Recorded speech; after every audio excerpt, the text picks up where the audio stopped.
Hi guys, magluto ako ng munggo in my own version ha. Meron akong ginger, onion, may chili ako. Isa lang yan, hinati ko. May eggplant, nilalagyan ko ng eggplant. Meron akong gulay eh.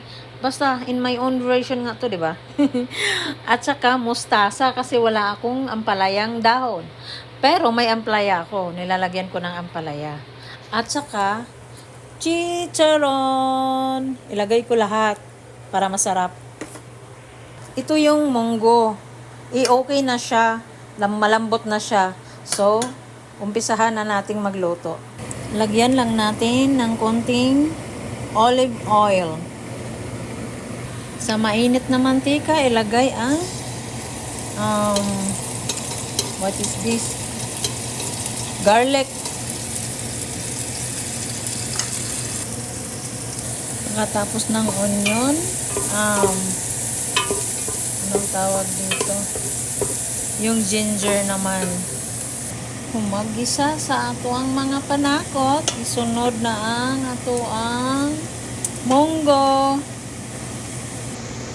Dapat pisat-pisat to na ato ang munggo guys, kay aron ba mulaut ng sabaw, dili ba siya lasay mo na kuan diha. Pisat to ni mo nang total humok naman, malambot na siya, di ba? So madali na lang yan siya anuhin.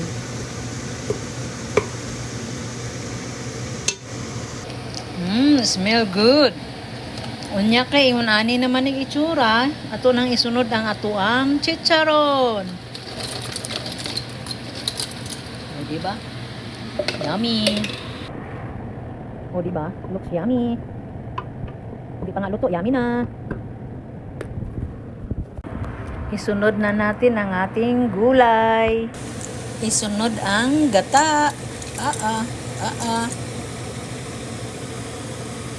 Niglagyan ko na to ng asin guys. So, okay na siguro ito.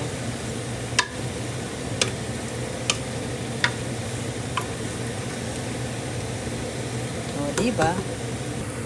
Luto na ang ating munggo. Okay, yummy yummy. Kain tayo. Matikman nga.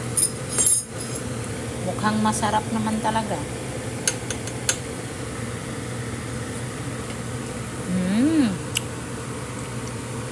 Sarap nga.